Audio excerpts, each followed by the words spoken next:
And I would like to introduce our first invited speaker, Levent Altan, who is the Executive Director of Victim Support Europe since 2014.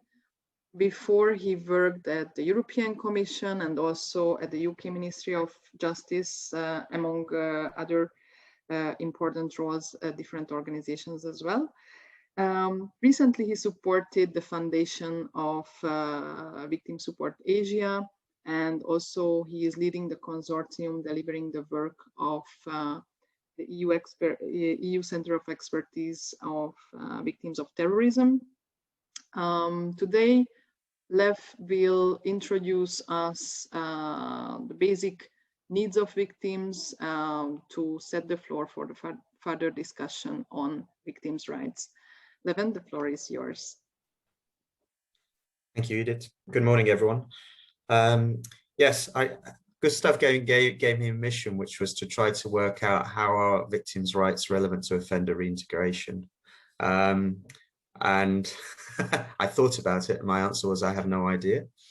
So hopefully I will try to address some of that now. I've been thinking about it, trying to see a way as to how to combine these different concepts together. So that's basically what I want to try to achieve in the next 15 minutes or so. Just quickly on Victim Support Europe, this is who we are. We're a European NGO. We have 60 members from 30 countries. Fundamentally, what we're about is helping ensure that across Europe and globally, all victims of all crimes have access to an equal set of rights and services.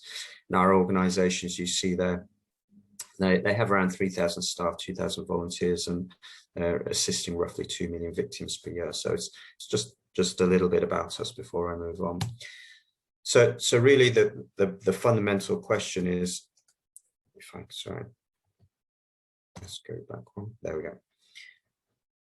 How does addressing victims help within the reintegration process? And I looked at this from two different perspectives. What are the needs and rights of victims, and how do they support the work of practitioners in terms of prison staff, for example? But also how does that help offenders themselves to reintegrate? And that came down to two different aspects. One is that there are factors which are relevant to sorry, let me just minimize things so I can actually see this presentation. There we go. Factors relevant to victim-centered responses. So what are the factors which influence how we respond and to victimization and the solutions, but also what are the factors when it comes to offender reintegration? And then what are the mechanisms for both of those, and where are the similarities? So the starting point really is to understand how do we address victimization? And we always start with impact and need. And if we look at this, the way in which crime affects victims is across their entire lives. That means that they can be affected emotionally and psychologically, and particularly where there is trauma, that there is a added layer of complexity in how you help victims to recover, and the challenges in achieving that recovery. But victims have a whole range of different practical difficulties, from filling out forms to getting a door repaired that may have been broken, or replacing I don't know, any kind of a bed in which they've been raped, if I take specific examples that we've had to deal with, through to financial impacts of losing a job, of not being able to work in the same job as before. But victims also have a whole range of different social and life impacts. So the way that the crime affects them may mean that they're less able to integrate in society, to be with their friends, to communicate. They may not be able to work as well as they used to. Children will be affected in terms of their school, for example. And they can have physical consequences in terms of injuries. They can have long-term consequences in terms of addiction to different substances. You'll see high levels of divorce, and other kinds of social interaction problems. And then they face a whole range of different burdens when it comes to participating within the justice system. So we have all of these different kinds of impacts on victims, and in order to really support victims and help them recover, we need to address all of those different factors. And how is that addressed? It's by understanding the needs and then addressing each one of those individual needs. We summarize those needs in these five different, under these five different issues. So at the very beginning of all of this is the fact that victims need to be recognized. So how do we identify anyone as a victim? But then how do we actually recognize their multiple needs and recognize them as victims? And part of that is really achieving respectful treatment and dignified treatment of victims. It also means protecting victims, and by that we mean protecting them from further victimization, re-victimization, intimidation, harassment, but it also means protecting them from secondary victimization. The way that we respond as individuals and as society to victims can harm them further, and so we need to protect them from that secondary victimization. Victims need support in multiple forms: emotional, psychological, practical. Many of those things we talked about on the impact side, they need support to address those impacts. And in particular, they need information about what will happen next, what's happened to them, and how to resolve those problems. As you can see, we also they need access to justice and compensation and restoration. And that all of those needs are general to all victims, but we also need to address those needs in accordance with the specific groups and individual needs of victims. So it means that the support needs of victims of, say, terrorism, or an LGBTI victim, or a victim with disability will be slightly different, and the responses will need to be adjusted. But equally, we have to understand what are the individual circumstances and situations of victims. So what is their history? In what environments are they living and working in? What are their personal characteristics? Have they been victimized multiple times in the past? All of those factors will influence both how the crime affects them, but also how solutions to what extent solutions are effective, and to what extent solutions need to be adjusted. So all of our responses have to take into account these needs and the way that they are different between each individual and different between each group. And the consequence of all of that understanding is a EU Victims Directive, which is structured according to those needs and which tries as much as possible to address those needs. So as you can see, the directive itself really sets out as objectives to ensure that they are respected and treated with dignity, that they are recognized, that we address issues of equality and non-discrimination. You can see across all of those five areas: information, support, participation in criminal proceedings, protection, etc. They're all covering those needs. And we even see under the protection section the notion of an individual assessment.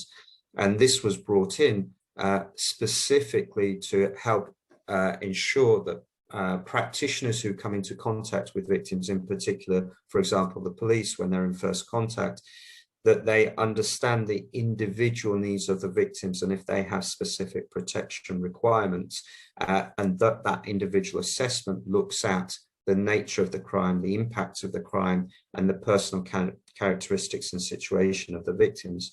So there's quite a close correlation between what the responses are and what the needs are and what the impacts are, and it flows through throughout the entire response process.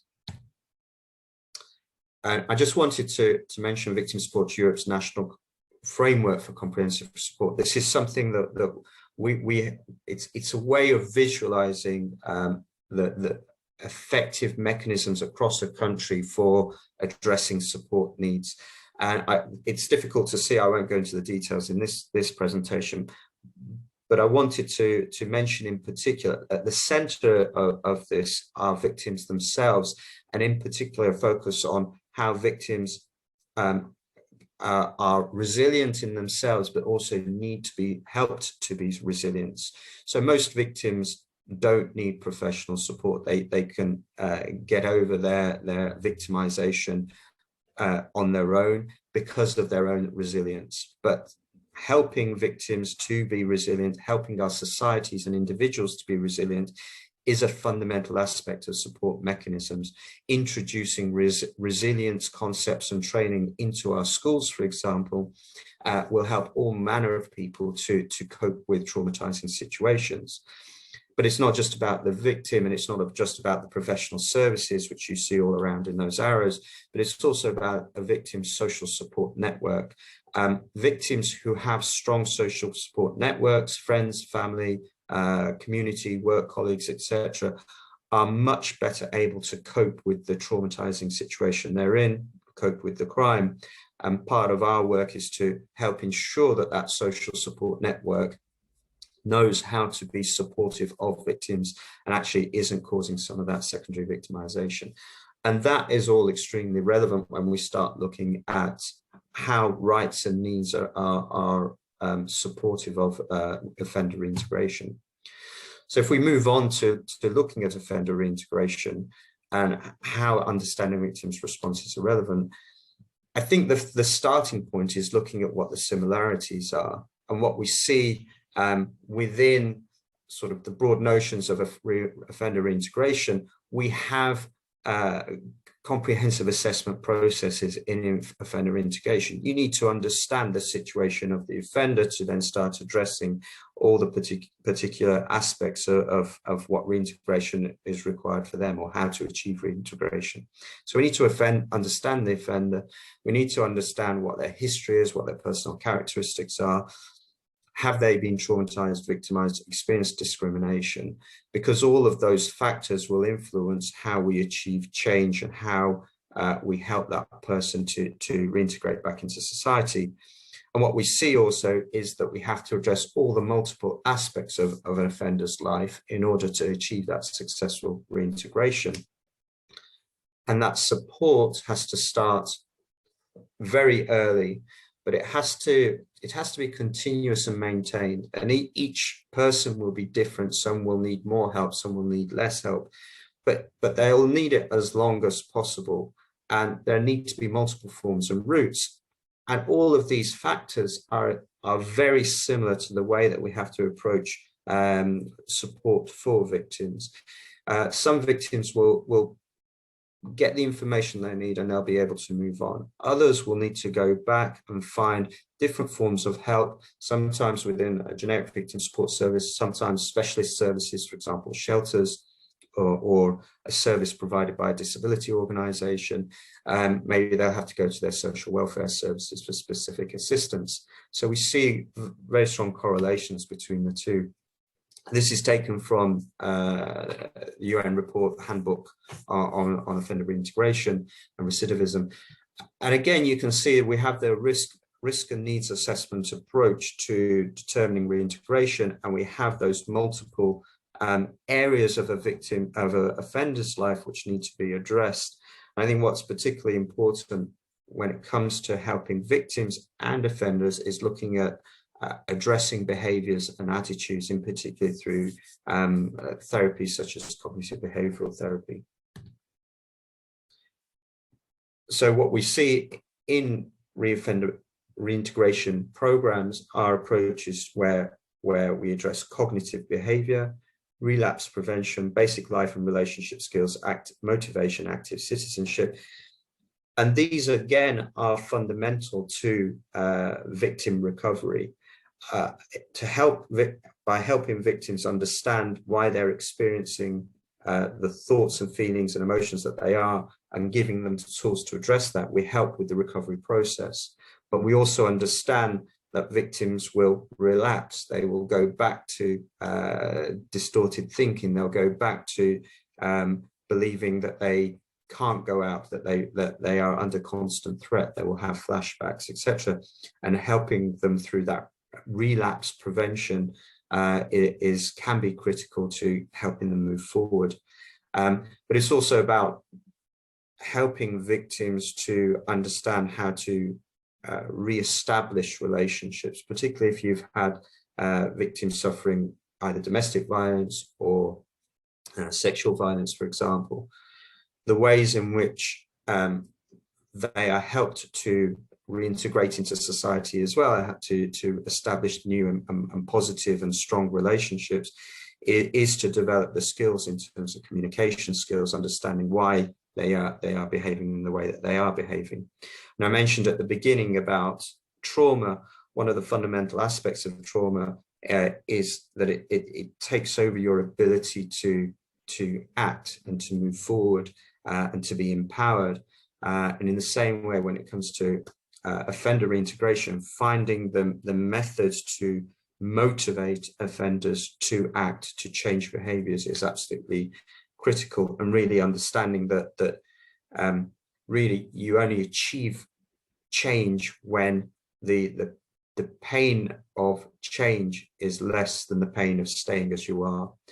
And part of this is also understanding around active citizenship. And on the converse, or on the opposite side with victims, we see the often advocacy within the victims field is a positive way that victims have of addressing their own trauma.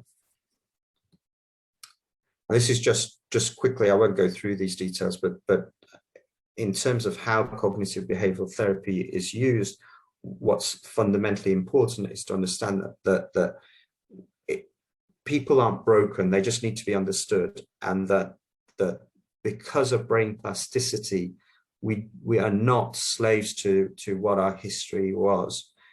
We can change, but we just need to give people the tools to change. And this is fundamentally the same approach when it comes to behavior change in offenders and behavior change in victims.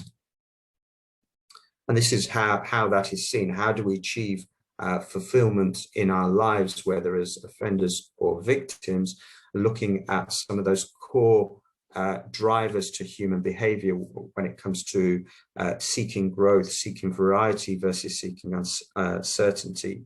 And when you look at risky behaviors of offenders and sort of seeking risk situations, will be an unhealthy aspect of seeking variety, and addressing those specific drivers and needs, both in victims where they may start seeking as solutions, let's say taking drugs or drinking more, and why are they taking those drugs to address their trauma.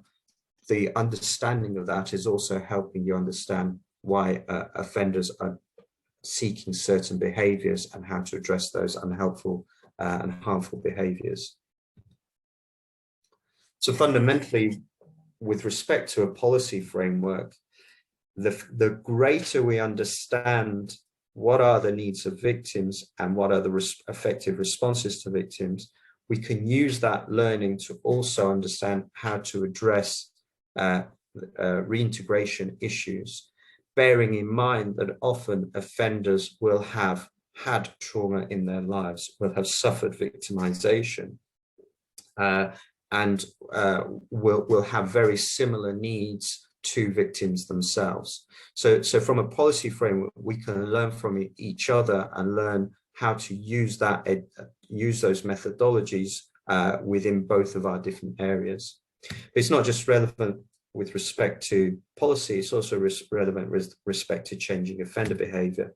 And in particular, understanding victims, or offenders understanding victims, can help them to understand themselves.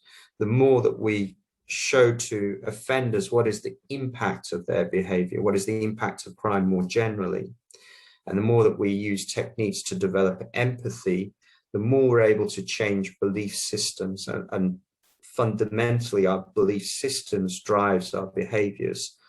So if we don't change those belief systems, we're not going to change the behavior of offenders in the long term. So multiple techniques can be used in that. I think one very interesting method, for example, is the use of virtual reality to develop empathy. And in Spain, for example, they have there's an organization called Virtual Bodyworks, which has developed virtual reality systems which are used to address, for example, hate and discrimination, where you can using the virtual reality goggles, you can imagine yourself in the position of another person, such as, let's say, a Black person, and feel what it's like to be that person. So developing that empathy and understanding what a person's experience is, and then understanding how that relates to your own life, can help offenders to see what they can do better, or how they should change, or why they should change. And of course, ultimately, it may also be relevant to offenders as victims. And sometimes addressing those issues, not as the offender as a victim, but with respect to more general victimization issues, can be a way to help offenders understand what their own victimization was in their lives, and to seek solutions. So ultimately what we're seeing is that the solutions and the inhibitors to solutions for both victim recovery and offender reintegration are often similar, and we can use that knowledge to develop similar solutions, but also enhance each solutions. And fundamentally what we're seeing is that there are external factors which will influence reintegration, which will influence recovery, such as where a person lives, such as whether you are exposed to drugs, whether you go back to an area where there's gangs, for example, for a victim, whether they're living in a high-risk area, for example. But then there are also these external factors, the beliefs that a person has, the distorted thinking, which drives the behaviors. And at the same time, there are these risk multipliers, but also protective factors. What are the factors in both offenders and victims which help increase and enhance resilience? And those need to be addressed together, and they're often addressed in the same way. And then understanding all of these issues as practitioners helps practitioners to both know what they should do in terms of the rights for victims, but also understand how those factors can be influential in working with offenders. So ultimately, it helps change offenders. It also helps understand and identify which offenders are victims and how to address their victimization issues. So I hope that's a good start. In any case, if you have any questions, I'm happy to respond. Thank you. Thank you very much, Lev, for this very detailed and interesting presentation, that you reflected on the similarities between offender reintegration and the needs of victims. I think for me was really interesting, and I never saw this topic in this way before. And until we receive some questions, if you have short questions for clarification or for more information, please write it in the Q&A or in the chat. I found it really important that with this webinar, we also encourage the thinking of the fields of offender reintegration and victims' rights to think about how these are connected, not only the policies and the work of the professionals, but also, I think, the stories of people who become victims or offenders, but these roles can be interchangeable. This kind of dichotomy not always helps in defining the real situation of people and finding the best way to support them.